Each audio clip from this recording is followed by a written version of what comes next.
All right, last class, we learned more Lewis structure stuff. We did covalent compounds, where the co and the valent sharing valence electrons. They're sharing the electrons instead of transferring the electrons like they do in ionic compounds. And we even got up to predicting shapes. We had a bunch of shapes. I think it's 5 shapes, something like 5 shapes. There are other shapes out there, but we are only learning the 5-ish shapes for this class to keep things a little bit simpler, get you an introduction to molecular shapes. There's 2 types of geometry. There's electron geometry. This is the shape that the electron groups make. So this is including lone pairs. We also have single bonds, double bonds, triple bonds. Those are our 3 other groups. For molecular shape, we are ignoring the electron pairs. So we just care about where the molecular groups are, or the atomic groups, the bonding groups are, rather than caring about also our lone pairs. So if you want to get up and pose it, or if you want to think about it in your head, imagine, okay, what's our shape for all of those electron groups? If you've got 4 groups, that's going to be a tetrahedral shape. And then if you have any lone pairs, poof, imagine that lone pair going away, and now what's the shape? And that'll get you to the molecular shape. If you're not good at the imagining things in 3D space in your brain, that's fine. We do also have this table for you to access. If you have questions about how to use the table, please ask me. Usually it's provided to you on exam 3.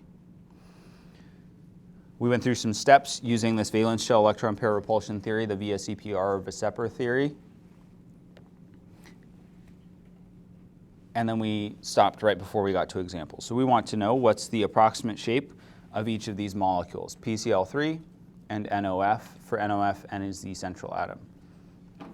So we have to first come up with the Lewis structure for each of these. For PCl3, the best way that we can get a symmetrical molecule is if we have the phosphorus in the middle and the chlorines on the outside. I also have access to special knowledge from working with chemicals a lot and taking a lot of chemistry classes, so I know that the chlorines like to have just one bond. They're similar to hydrogen. Now that's knowledge that you have too. It's not always the case, but that's often the case. So we've got phosphorus, we've got 3 chlorines. We would need to count up the electrons that each of these has. From chlorine, we've got 3 of those, and they've got 7 each. So we've got 5 plus 21 for a total of 26 electrons.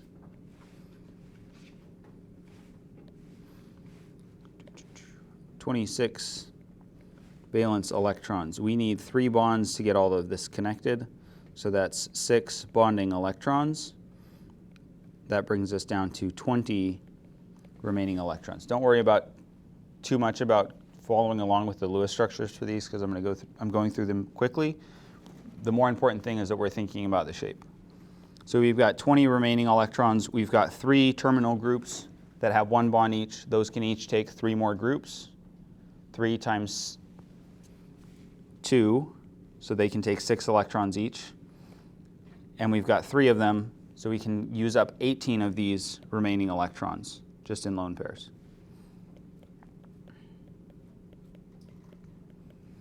So giving 6 to each, minus 18 electrons to chlorines, and then minus the final 2 to phosphorus.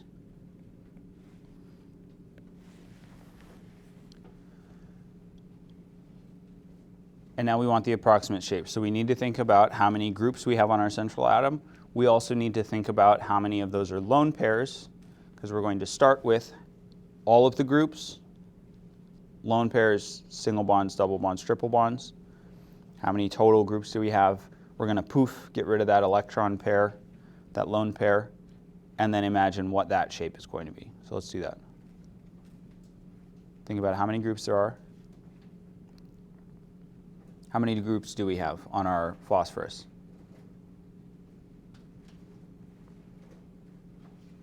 Total groups, total pairs of electrons touching our phosphorus.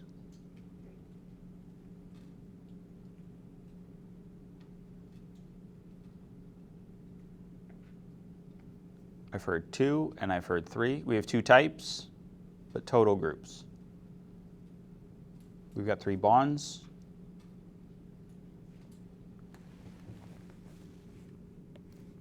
We have 4 electron groups on phosphorus. They are 1, a bond, 2, another bond, single bond, 3, another single bond, and 4, a lone pair.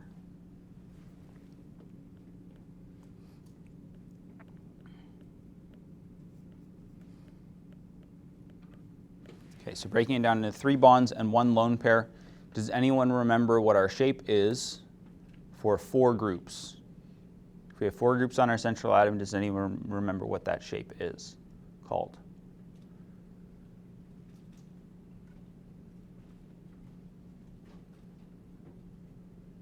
It's got a prefix for 4 in it. Tetrahedral. So this would be tetrahedral electron geometry. We want the approximate shape, so we care about the molecular geometry or the molecular shape. So our tetrahedral electron geometry, that's where we hit our X pose and we twist our torso 90 degrees. One of those groups goes away. You can make any of the groups go away. It's easiest to make one of your arms come back in because it's hard to stand with the leg up. How many groups do we have now if we pretend that lone pair is gone? 3. Something with 3 in the name, trigonal, are our 3 groups. If we look at it from the side, is it completely flat? Is this flat, the shape I'm making? Could you squeeze me between 2 books like this? Very big books? No, you could not. If I was hand up, that would be flat. That would be the planar shape. Since it's not flat, this is trigonal pyramidal, a 3-sided or 3-legged pyramid.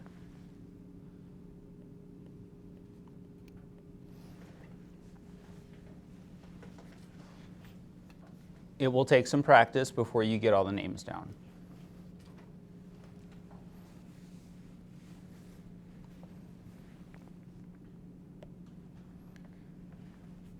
If you, for some strange reason, have 3x5 flashcards, note cards lying around, this is great flashcard material. Make some flashcards.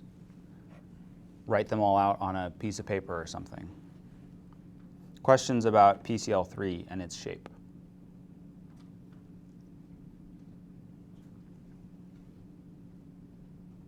All right, then we've got NOF, where nitrogen is our central atom.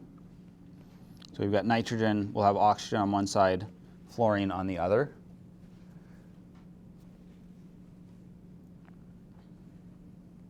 To make nitrogen our central atom. We have 5 electrons from our nitrogen. Our oxygen gives us 6 electrons. Our fluorine gives us 7 electrons. And so we've got a total of 18 electrons.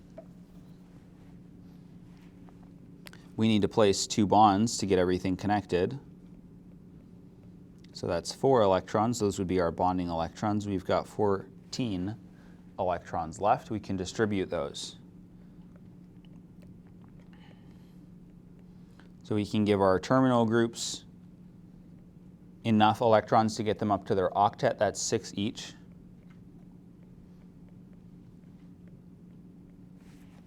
So we have distributed 12 electrons to our oxygen and to our fluorine, and we'd give our last 2 to nitrogen.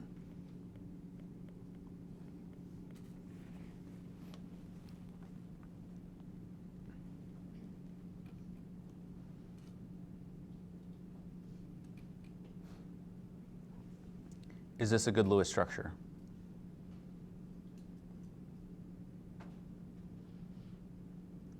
Is it a complete Lewis structure?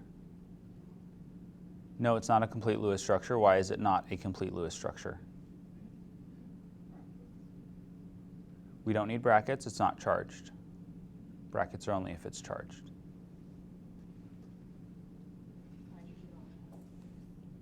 Yeah, nitrogen only has 6 electrons. So oxygen has 8, it's good. Fluorine has 8, so it's good. Nitrogen only has 6. It wants 8. It needs 8. So we need to pull some more electrons in. Those electrons are going to come from oxygen.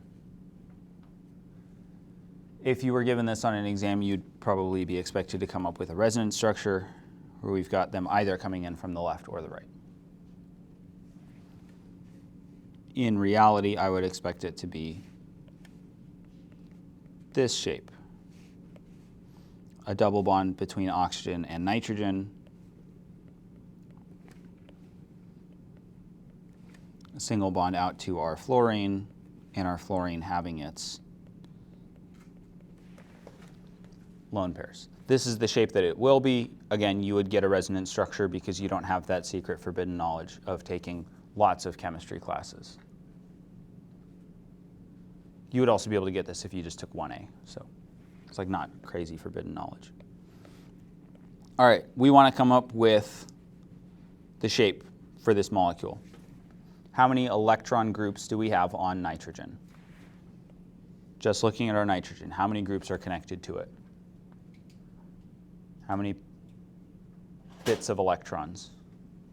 How many clusters of electrons?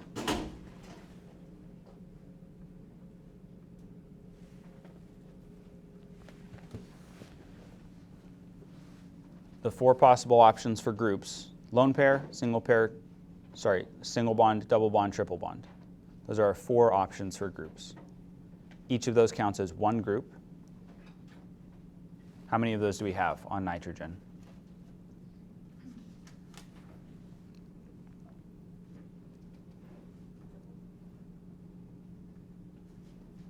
We have a double bond, yes, that's one group.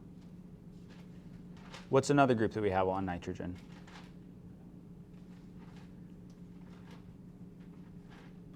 I can't tell if you don't know how many groups are on it or if nobody's participating. That's why there's 3 groups, great. So our groups, we've got a lone pair, we've got a single bond, we've got a double bond. So we've got 3 groups. 3 electron groups on nitrogen. And there are 2 bonds, 1 lone pair. Since we have 3 groups, we are going to have trigonal something for our electron geometry. Is it planar or pyramidal? Is it going to be flat or is it going to be a pyramid shape? Not flat.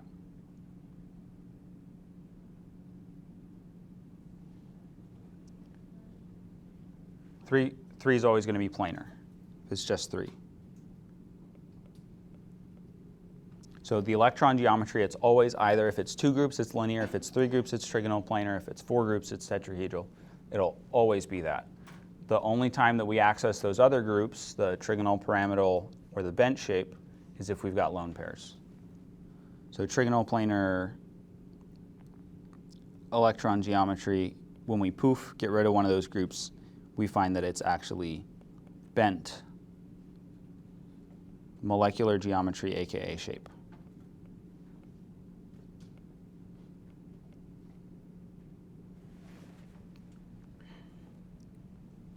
Questions about those? Either of these structures, their shapes, the number of electrons, et cetera, et cetera.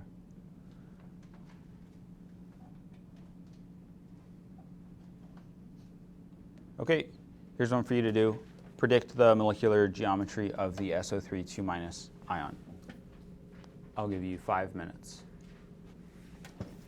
All right, it's been about 3 of the 5 minutes, so I'll give you the Lewis structure just in case you were getting stuck on that.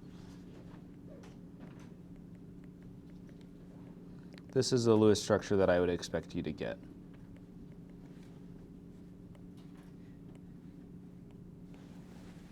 Another couple minutes to figure out the molecular geometry. All right, how many electron groups do we have on our central atom sulfur?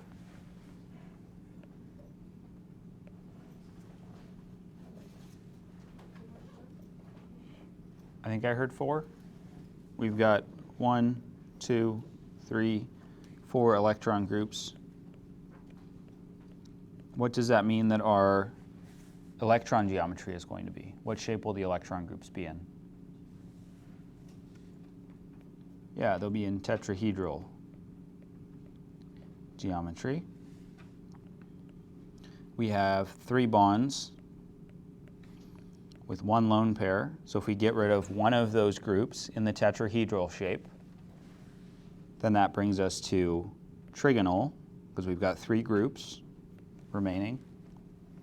It's not going to be flat because this lone pair is going to push these other 3 bonds away from it. And so they're not going to lay flat, they're going to get pushed. If we think of the electron pair, the lone pair being in the straight up position, the other 3 ones will be spread out, kind of like doing that Y shape with your feet together. Those will be pushed away from that lone pair. And so that's why it ends up being trigonal pyramidal.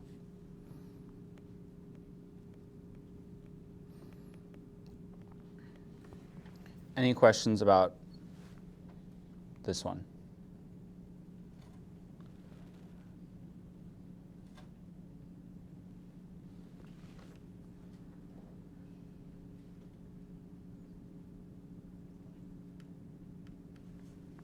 All right. If we want to draw molecular geometry on paper, the notation that we use for bonds looks like this. So we've got straight lines, we've got hashed lines, we've got wedged lines. The other way to draw hashed lines instead of this way would just be to draw an empty wedged line. That's what I did when I was in undergrad, because I don't like this trying to get the spacing of the hashed lines right and writing all of those lines.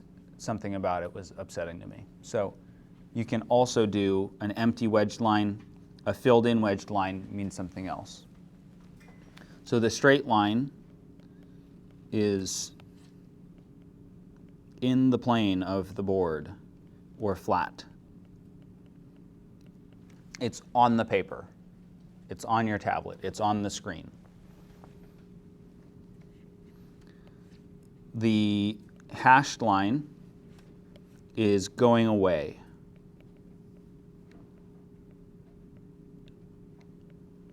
Or going into the surface. The closed side is the smaller side. The far side is a series of comics. So a hashed line, the way that this one's represented, if my body and my arm, right, are representing this, instead of being flat in the plane of the board, it would be going away. So projecting into the plane of the board, behind the board. We also have wedged lines. Wedged lines are coming out of the board.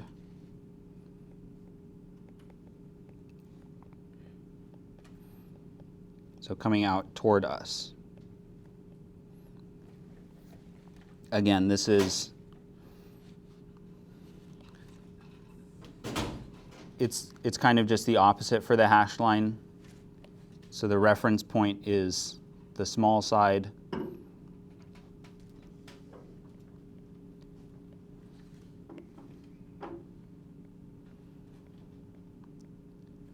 So the small side is the part that is at the surface of the paper. So for this wedged line, same sort of thing, right? If the small side is where my chest is and my fingertips are the bigger side, this one is now coming out of the board.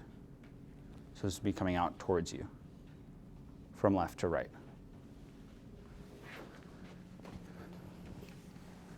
One way that you might remember wedged lines is that there's a piece of food that is often in wedge shapes. a particularly tasty type of food. Does anyone know what sort of food might come in wedges?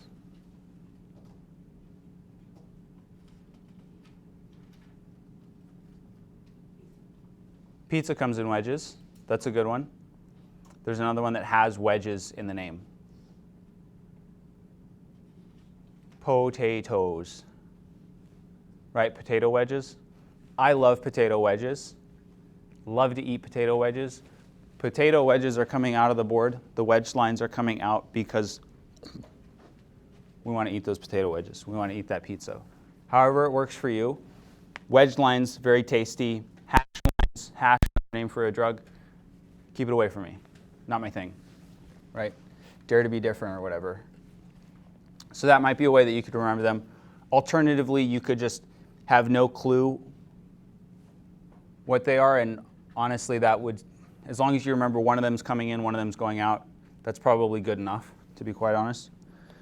So if you wanted to represent the major molecular geometries, the ones that we cover in the class, this would be how you do them. So for linear, we're going to put it flat in the plane of the board because they're on opposite sides. You could do it with one line coming out, one going back. That's just unnecessary work, honestly. We've got trigonal planar. This one's represented flat, but not in the plane of the board. So rather than this YMCA shape, it's more of a, like this shape, but rotated. Right, so one of them's coming out. That's the X that's on the right and down. And then the other one's going away from us. There are probably a dozen ways that you could represent any of these geometries. This is just one representation of them, but you could rotate them and it would change like where the bonds are and stuff. So it doesn't have to be these exact shapes for you to get them. The E is going to be a lone pair for any of these. X is just standing in for any atom. And A is just our central atom. There could be other stuff attached to the X's as well. Questions about our three-dimensional on two-dimensional notation. As mentioned previously, before lecture, the Lewis structure worksheet, there's a part where we're going to be making models. If you don't want to be there to make the models, you can also draw out the molecular geometries using this notation. It'll just be a little bit trickier because you're not familiar with the notation. And then you also miss out on making the models.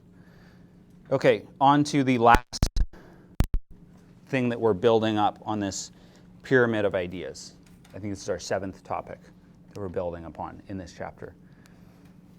You may know that if you combine oil and water in a container, they will separate into distinct regions. And it should look something like this unless you're using some weird oil. This looks like maybe olive oil. So we've got the oil on top, water on the bottom. If you were to put your hand over the top or cover it, shake it up, they would sort of mix into each other, and then eventually it would separate out to be like this again. And this whole thing has been building on kind of answering this question, building up to being able to answer this question, why do they separate into distinct regions? There's something about them that causes our water molecules to bunch into one region and the oil molecules to separate into a different region. We're going to talk about water again because water is great. So in water, this is our Lewis structure for water. It'll have a bent shape. In these bonds, the oxygen has donated one bond. The hydrogen has donated one bond, not in that order. Because they've contributed them equally does not mean that they share them equally. In reality, oxygen is pulling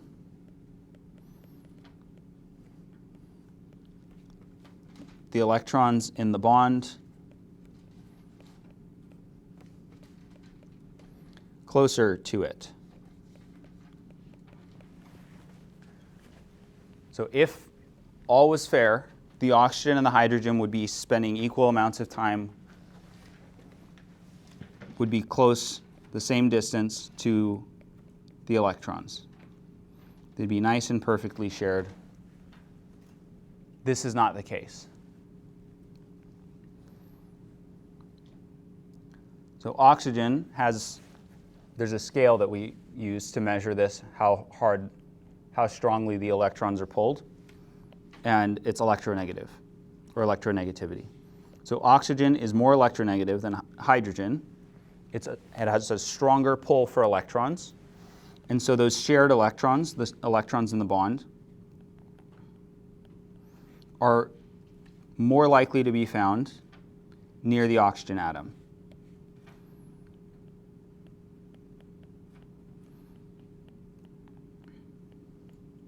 They are pulled towards oxygen. Electronegativity just describes the ability of an element to attract electrons in a bond. So how strongly it pulls the electrons. I'll often use a tug-of-war sort of example for these. So this is the electron pulling strength.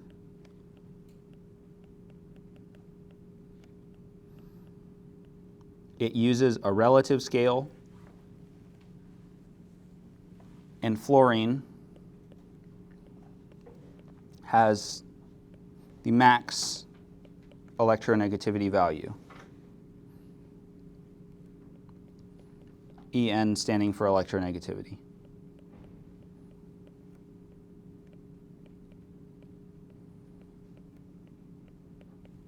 So everything else on the periodic table that's assigned an electronegativity value is assigned that based on fluorine having a value of exactly 4.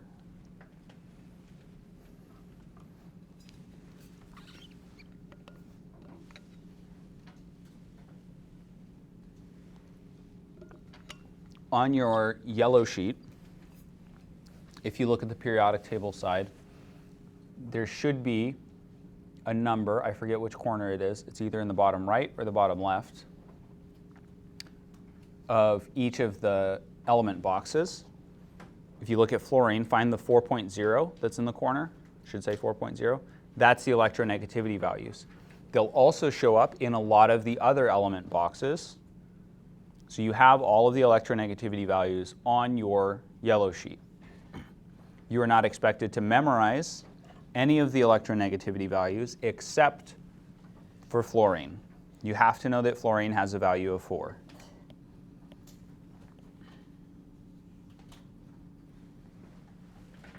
That's the only one that you have to have memorized. The rest of them, if you need them on an exam, you will be given them. So due to the unequal sharing of the electrons, oxygen takes a partial negative charge, has a little extra electron time, and we symbolize that with the, I believe that's lowercase delta minus. The hydrogen atom has a partial positive charge because it doesn't have the amount of electron time that we expect it to have. It's losing its electrons a little bit more than we'd expect it to. And so we give it a partial positive.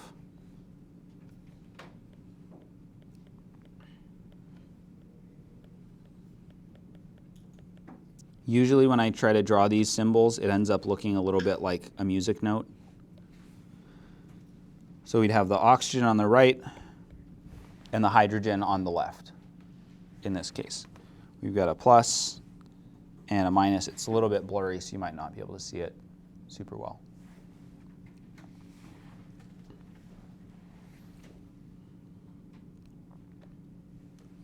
Because of that unequal electron sharing, this has what we would call a dipole moment. Di like 2, poles like ends of a magnet.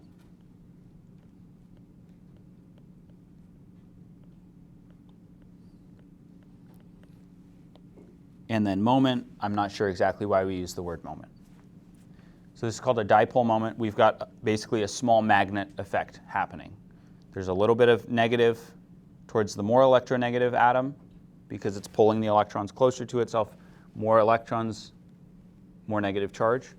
The hydrogen has a little bit less of the electron density. So hydrogen's kind of losing its electrons. And so it's got a partial positive because it's losing a negative charge.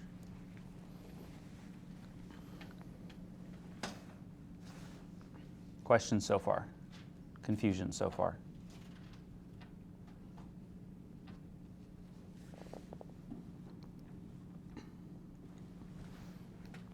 Covalent bonds, the ones where they're sharing the electrons that have a dipole moment,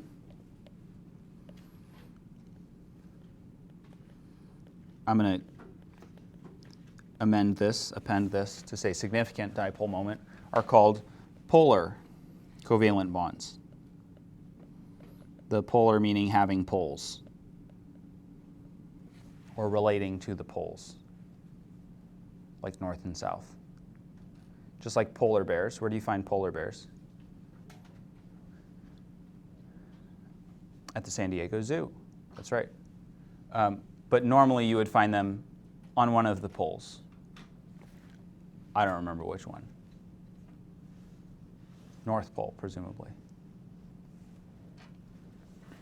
If you have a bigger electronegativity difference, you're going to have a bigger dipole moment. The stronger that pulling force difference is, the more strongly the electrons will be pulled towards one side. It'd be like if I got in a tug of war with a small child.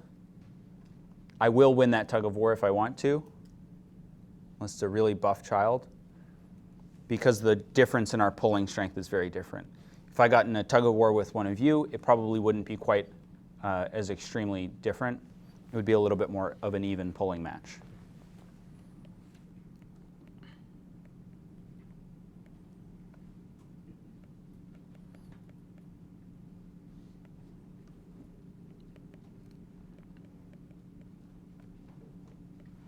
So if we have a stronger, I'll make it bigger.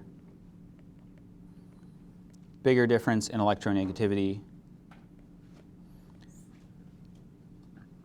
Stronger partial plus and partial minus.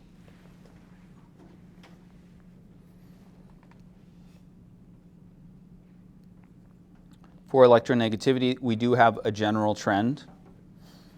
Fluorine reigns supreme for electronegativity. That's our highest value. That's the only one that you need to have memorized. Fluorine lives in the upper right-hand side of the periodic table. So as you are moving towards fluorine, up and to the right, electronegativity increases.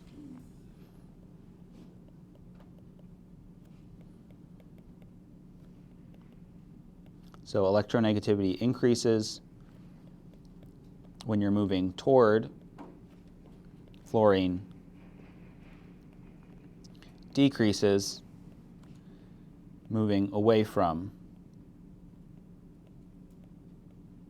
fluorine. I think that's probably the easiest way to remember the trend. So if you're moving away from fluorine to the left or down, you would expect the electronegativity to decrease.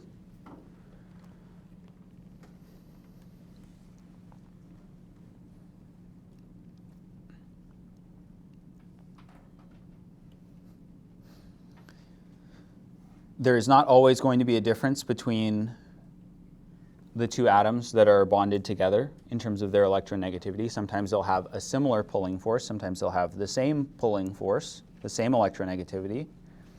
If those two elements in the bond have the same electronegativity, or if it's very close, there's no winner. They will both pull equally on the electrons, and the electrons will just stay stuck in the middle. They won't pull to one side or the other. So we're not going to have a dipole moment because the electrons aren't pulled either way.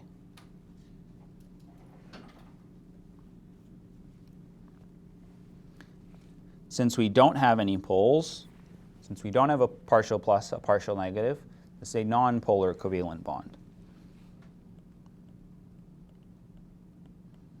So the electrons are equally shared.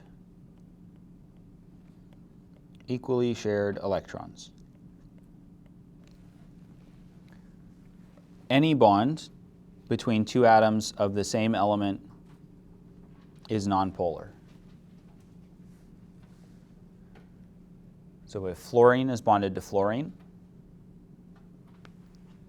if chlorine is bonded to chlorine, if oxygen is bonded to oxygen, if nitrogen is bonded to nitrogen, hydrogen bonded to hydrogen. Those will always be nonpolar because they're exactly the same thing.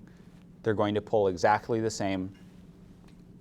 There will be a dipole moment of 0. So that would be a nonpolar covalent bond, also called a pure covalent bond sometimes.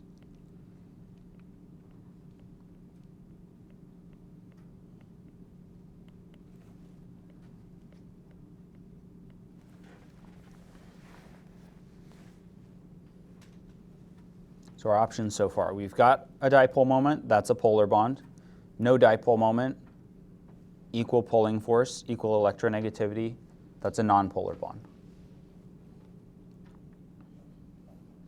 If there's a very large electronegativity difference between the two elements in the bond, the pulling force is so different that the electrons just get completely pulled over and the bond is ionic.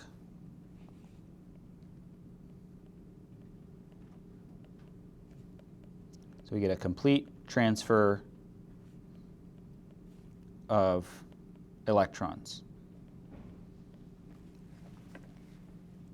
And as I understand it, this is a lie, but it's mostly true, and it's good enough for you. Ionic bonds are common between, surprise, surprise, a metal and a nonmetal.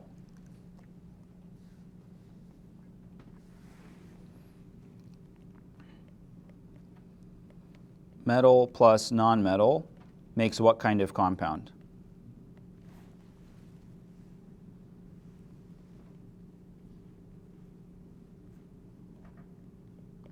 A metal plus a nonmetal makes an ionic compound.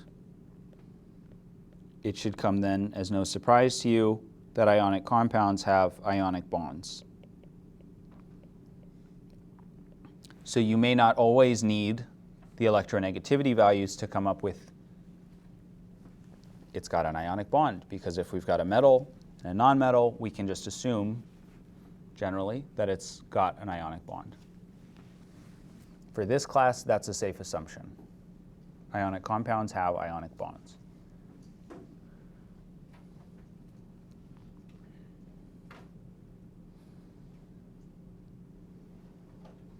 If we get an intermediate electronegativity difference, that's when we get the polar covalent, which we already looked at a little bit. Polar covalent bonds are common between two nonmetals, so in molecular compounds. Molecular compounds, though, can also have nonpolar bonds.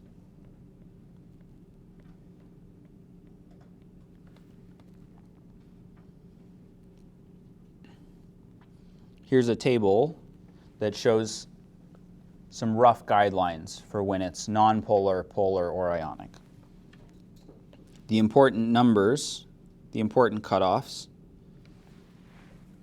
for these general guidelines, again, general guidelines, it's not 100% of the time, doesn't apply to everything necessarily, but generally, if it's between 0 and 4 for the difference in electronegativity, that's going to be pure covalent or nonpolar covalent.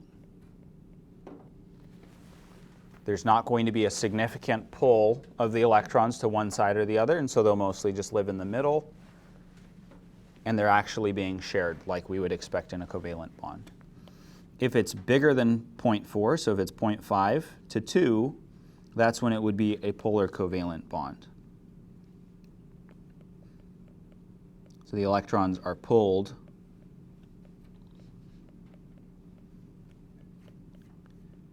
toward, but not all the way to, the atom with the higher electronegativity.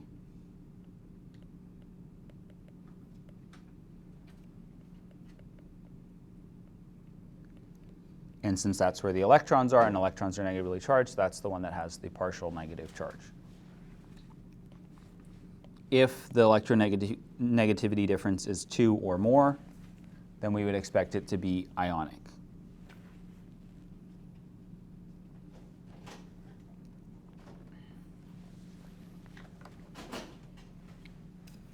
Questions?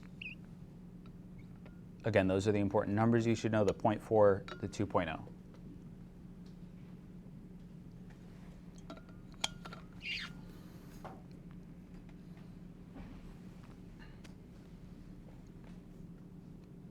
All right, knowing what we know, having our 0.4 and our 2.0 cutoffs for our rough guidelines for nonpolar, polar, or ionic, try to determine whether bonds formed between these pairs of atoms will be pure covalent, polar covalent, or ionic.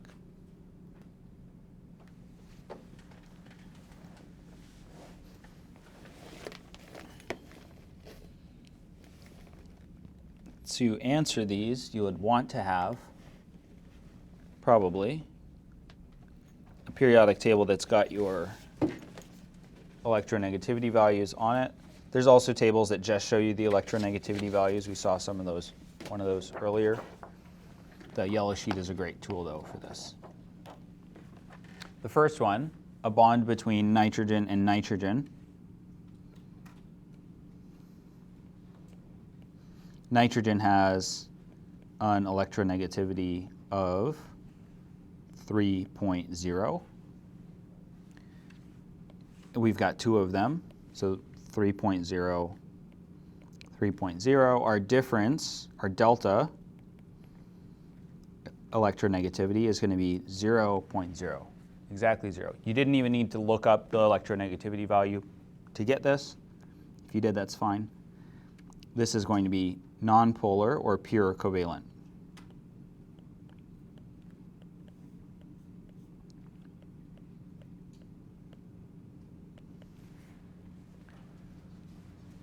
For B, we've got RB, which is 0.8 for its electronegativity value.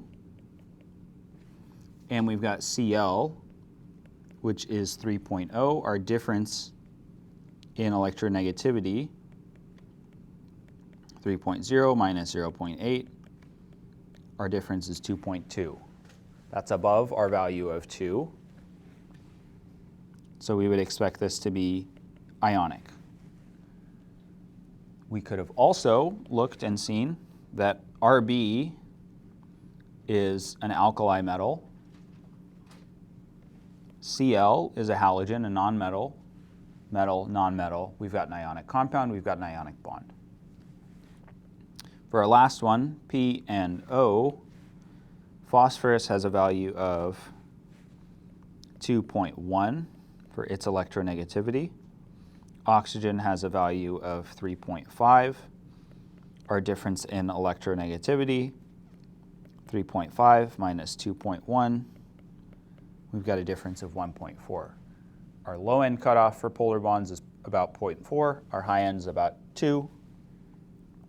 We would expect this to be a polar covalent bond. The electrons aren't transferred, but they are being pulled towards one of these two atoms. Which of the two atoms is going to pull the electrons closer to it? Phosphorus or oxygen?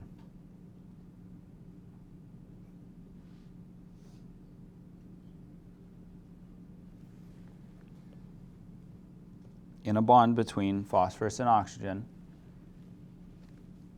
which one is pulling the electrons closer to it? Yeah, it's oxygen. Oxygen would have a partial negative charge. Phosphorus would have a partial positive charge. Sometimes we might also represent these bonds sort of like this. So this would be showing where the electrons are likely to be found. We've got a bigger side over by oxygen. They're more likely to be found over there than they are to be found by the phosphorus.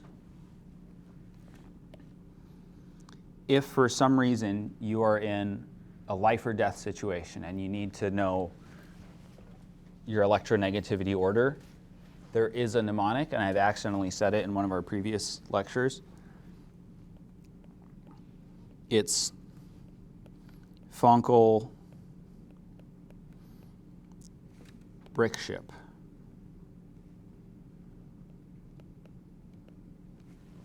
So for our most electronegative elements,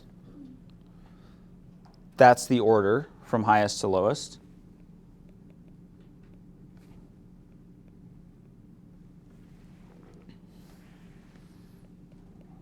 For electronegativity. This covers a lot of the kind of more common elements that you'll have to actually answer electronegativity questions about. I'm not sure exactly or entirely when, if at all, this will be useful in this class, but I remember it somehow from learning it in undergrad, so I'm sharing it with you. Fonkel brick ship. So for example, if we've got fluorine bonded with bromine, fluorine is pretty far from bromine on this scale.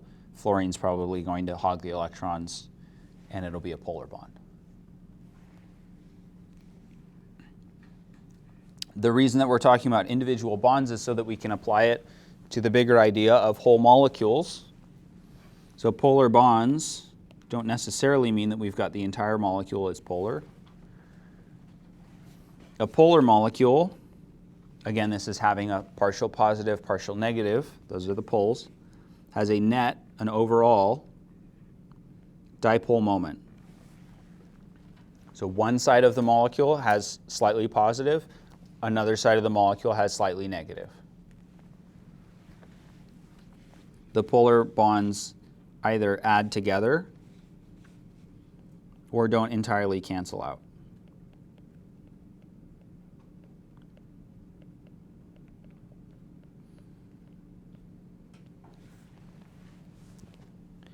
There are some instances where if you have a polar bond, we'll always have a polar molecule. That is mainly if we have a diatomic molecule. If you've just got two elements and they're in a tug-of-war match, if you've got a polar bond, it's a polar molecule. So like H, F. Hydrofluoric acid. We've got a value of 2.1 on our hydrogen. We've got a value of 4.0 on our fluorine. Because we have a polar bond and it's just those two things, there's nothing to cancel out the pulling force that's in this bond. Fluorine is going to pull the electrons towards itself, nothing to cancel it out, so it will be a polar molecule. If we have more than two atoms, then the bonds can cancel each other out. And this is where some of your eyes might glaze over, or things about this.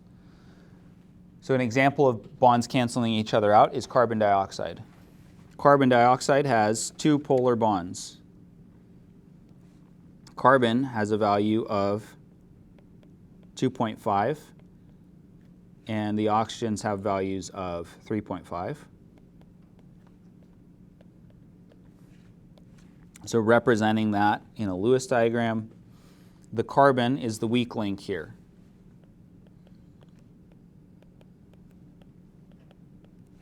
It's got the smaller electronegativity values. It doesn't pull very strongly to try to win the electrons in these bonds. So you can think of carbon as like a small or weak person in the middle of two big hulking behemoths on the outside, just holding onto the two ropes, maybe with their feet like pulled up off the ground because they're getting pulled so strongly. But they're getting pulled to either side, and those two big behemoths on the other side have the same strength. So oxygen or carbon is just floating in the middle, not getting pulled to one side or the other.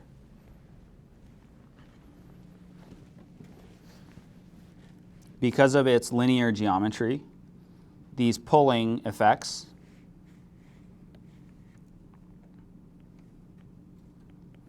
cancel each other out. So where we would expect to see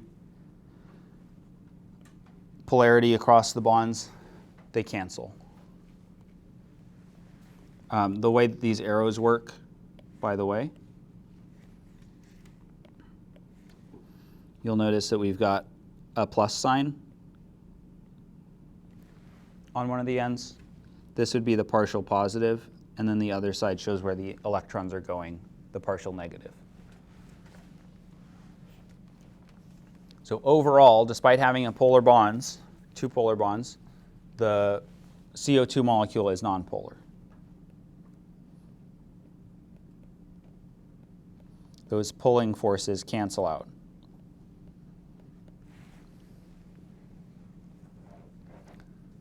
So it doesn't, having polar bonds doesn't mean that you'll have a polar molecule. There's some other steps involved.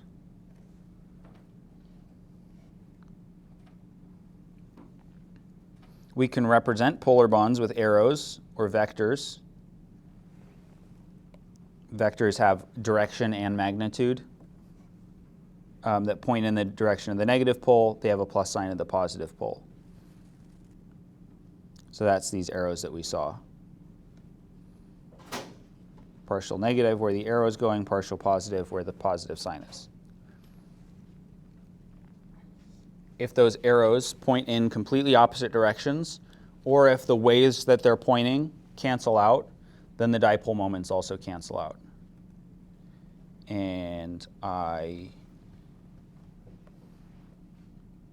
apparently I got rid of the very confusing,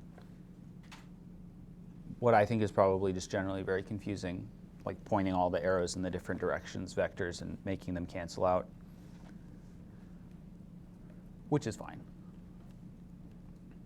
All right, water also contains two polar bonds because oxygen has a value of 3.5 and hydrogen has a value of 2.1.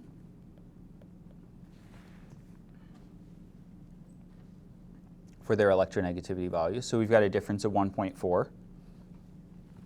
In this case, though, the bonds don't cancel each other out. Water has a bent shape because of the two lone pairs that are on the oxygen, not shown on the Lewis diagram. We'll write them in. So because of those two lone pairs, we have an overall bent shape, sort of if we were making a Y shape with just our torso, no feet on the ground. It's bent, so those arrows aren't going to cancel each other out. They're both pointing in towards oxygen. Those aren't going to cancel each other out. One way that we can do this with the arrows is separating them into their left-right component and their up-down component.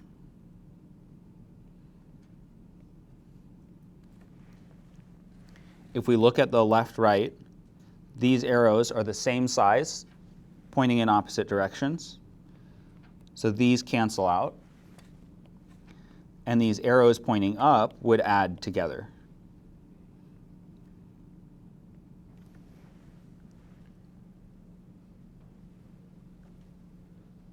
Which is why I feel like if you're confused about this, this is why I think the vector approach isn't particularly helpful, except for like people that are really math enjoyers. But that's how you would do it with vectors. You just separate the arrows. And in 2 dimensions, it works fine. But when you get into 3 dimensions, then it gets more confusing. But the long and short of it is the arrows don't cancel out, and so we get a net dipole moment.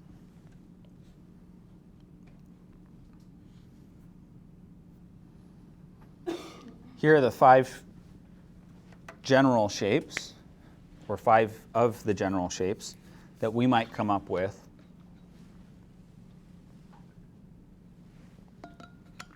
a couple of cases. So we saw also in our nonpolar, we had CO2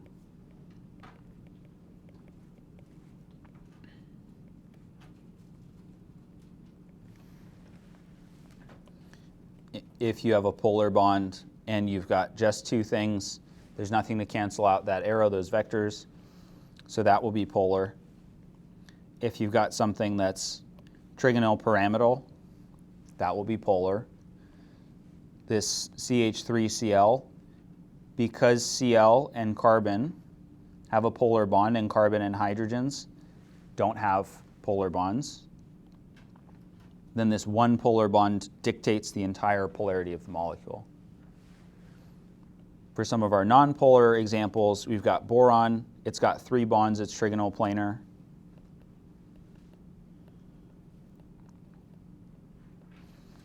All 3 of these bonds are the same. If we separated them out into their individual vectors and added those arrows up, we would see that the up-down balances out, the left-right also balances out. There'd be no net dipole moment. And then the CCl4 that we see here, this is a tetrahedral shape.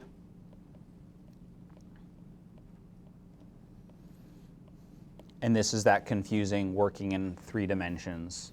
The forward-backward cancels, the up-down cancels, the left-right cancels. All these bonds are equal. They're all spread out as much as they can be, because that's what electron groups do. So those arrows all cancel out. If this is confusing, don't worry, there's a better way.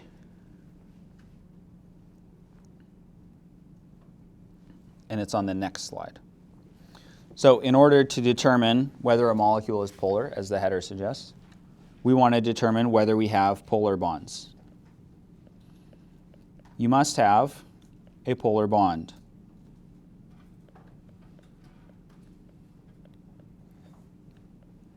At least one for the molecule to be polar.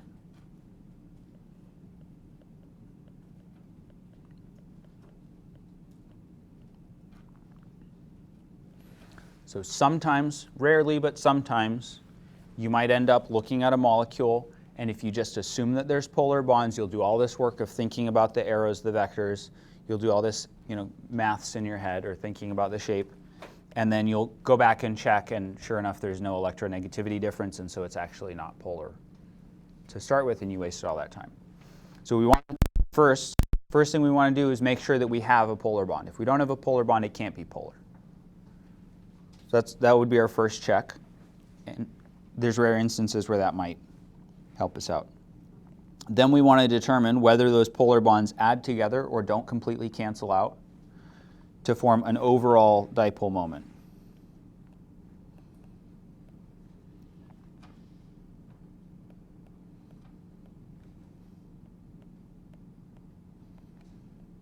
Do the polar bonds cancel out? If yes, nonpolar. If they cancel out, it's nonpolar.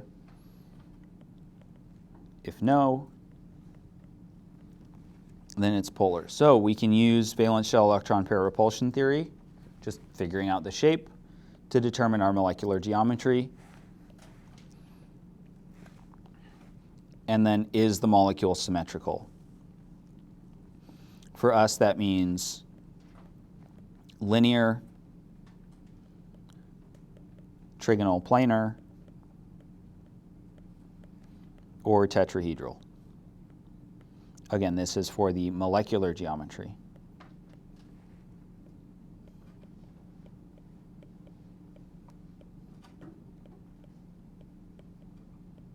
If it has one of those three shapes and all the bonds are equal, because of the way that valence shell electron pair repulsion theory works, those will be completely spread out as much as possible. And if the bonds are all the same, the arrows will all cancel each other out. So we don't even have to bring the arrows into it. And then the faster way, which sort of does this, but it's a little bit more broken down into an easy checklist, the longly named Mrs. K's alternate method for determining molecular polarity.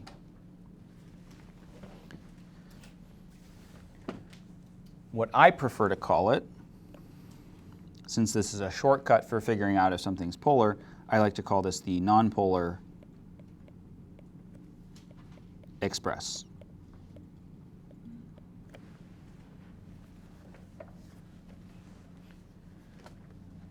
So the things that we need to do to use the nonpolar express, we need the Lewis structure for the molecule. So we'll have to do Lewis structures for determining polarity in most cases. It will be nonpolar, hence the nonpolar part of the name. It's nonpolar if these two things are true. If one, we have no lone pairs on the central atom,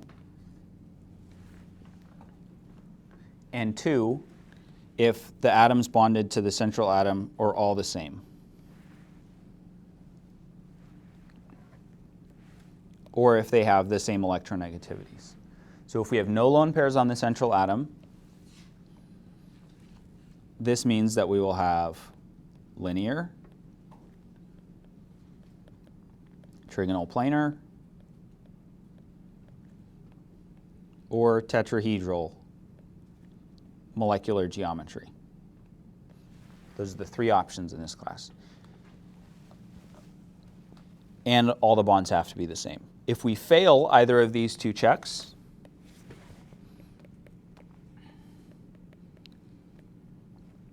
so if either is false, the molecule is polar.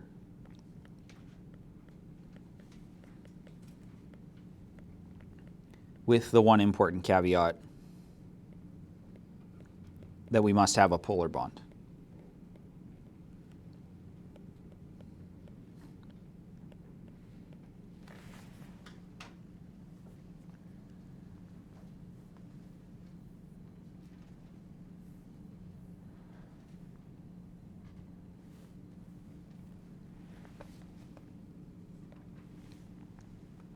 Questions so far?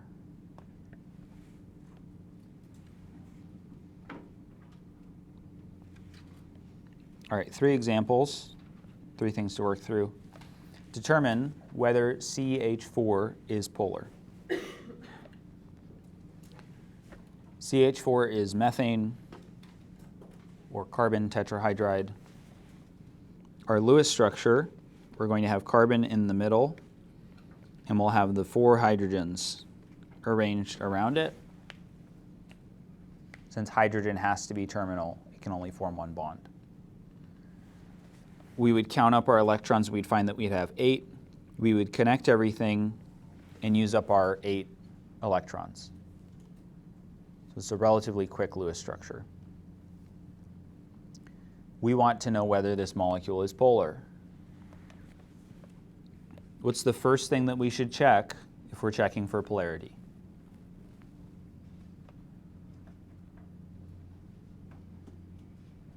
If we want to know if the molecule is polar, what do we need for it to be polar?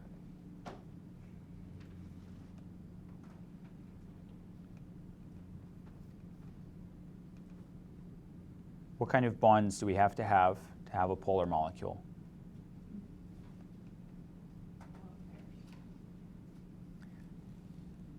Lone pairs, that's getting a little bit ahead of what I was thinking of. We need to check to see if we actually have a polar bond. We can't have a polar molecule if we don't have polar bonds. So check for polar bonds.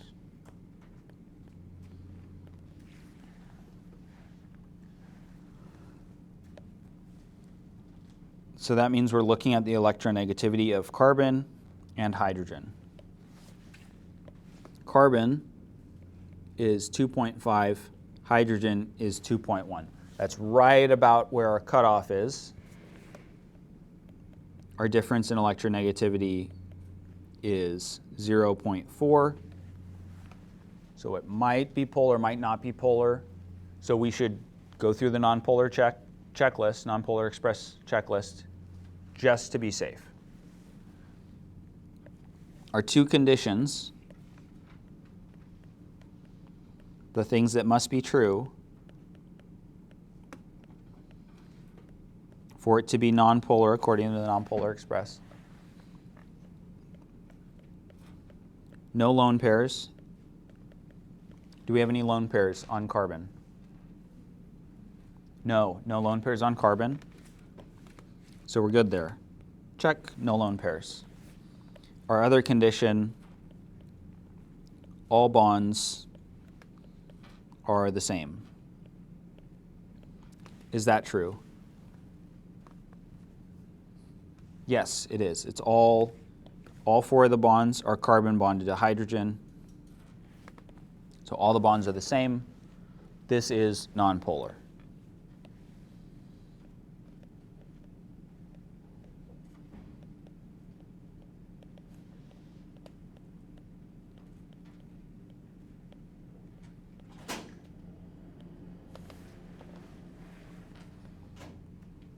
Any questions about that?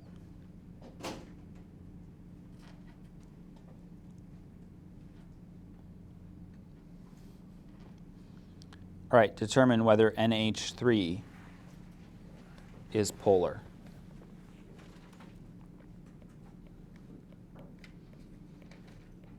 When you do the Lewis structure, you'll come up with this Lewis structure. I'll give you a little bit of time, run through your nonpolar express checklist, see if it's nonpolar or polar.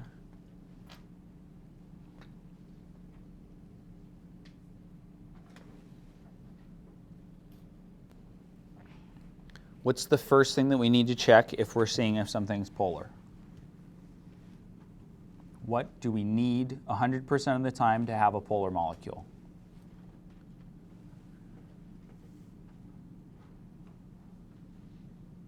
It's the same as on the last slide. We need a polar bond. Check for polar bonds. So we look at our yellow sheet. We find nitrogen. It has an electronegativity value of 3.0. Hydrogen is still 2.1. So our difference in electronegativity is 0.9, which makes it a polar bond. It is between 0.4 and 2.0 for the difference. So we have polar bonds. So we've got our green light to go through with our nonpolar express checklist.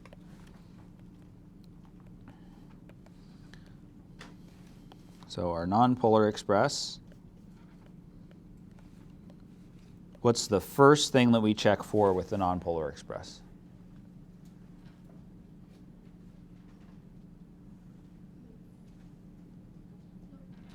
Lone pairs. No lone pairs on central atom. Is that true? It is not true. Since that's not true, this can't be nonpolar. So NH3 is polar. It has polar bonds. It failed our nonpolar express checklist, so it is polar.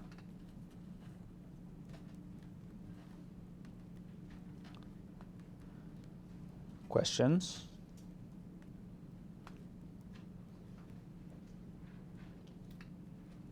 Every time I get through these slides, I have the songs from the Polar Express stuck in my head. Christmas in July, I guess. Determine whether SO2 is polar.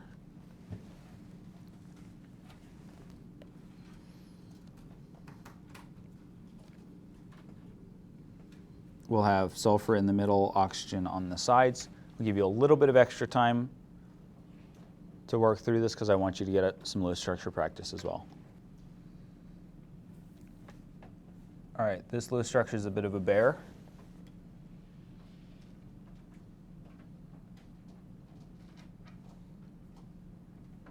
A bit of an oso, if you will. But we should come up with something that looks like this, or something that looks like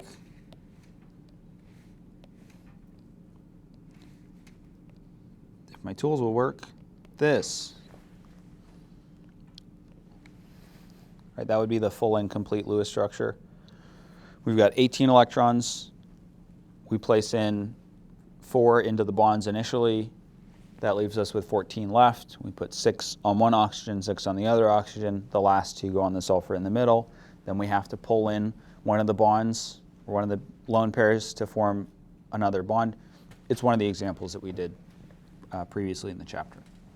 So there's our Lewis structure. We want to determine whether SO2 is polar. In order to have a polar molecule, we need what?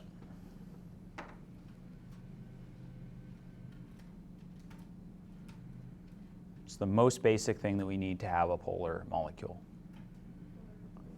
A polar bond. We can't have a polar molecule without a polar bond. So let's check our electronegativity values. Sulfur is 2.5. Oxygen is 3.5. Our difference in electronegativity is 1.0. We have polar bonds.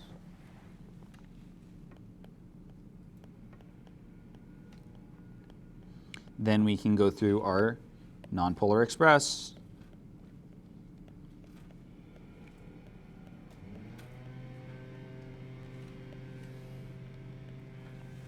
What's the first thing we check with the nonpolar express? Yeah, no lone pairs on the central atom. our central atom is sulfur. Do we have no lone pairs on the central atom?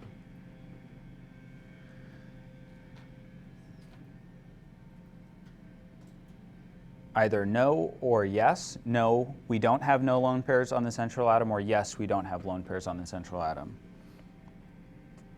Either way, we fail this check. We do have lone pairs. We have one lone pair on sulfur. The molecule is nonpolar or polar?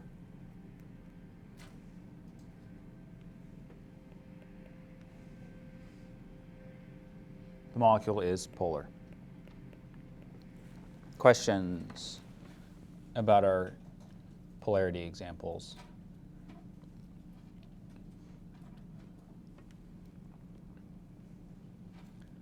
Some of you probably love it, some of you probably hate it. It does tend to be a little polarizing.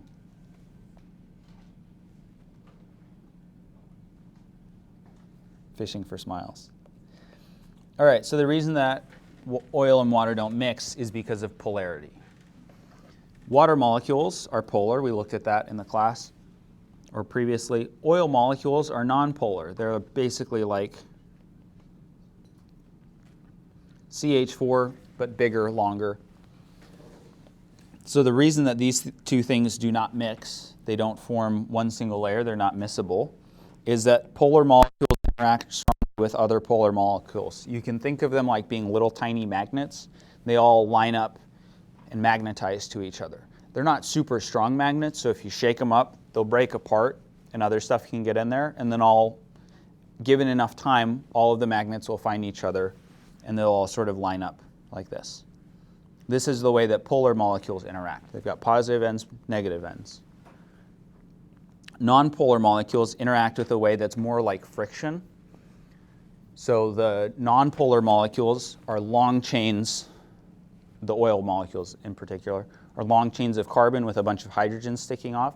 These can sit flat on each other, or they can also get twisted up with each other because of they're like big pieces of spaghetti, essentially. If you don't add oil to your spaghetti, you leave it for a while, all those spaghetti strands are stuck together. That's kind of how oil molecules stick together. And so the interactions between polar and nonpolar molecules are really weak because we've got different types of attraction. We've got magnets and we've got big spaghetti noodles. Magnets don't stick very strongly to spaghetti noodles. And then the way that this applies to your life is that this is soap. So grease and oil, if you try to rinse your hands off and wash them away with just water, it doesn't work. If you add a little bit of soap, then that can help take them off. So the way that soap molecules look like, we've got an example of what a soap molecule might look like here. We've got the big spaghetti end of our soap molecule.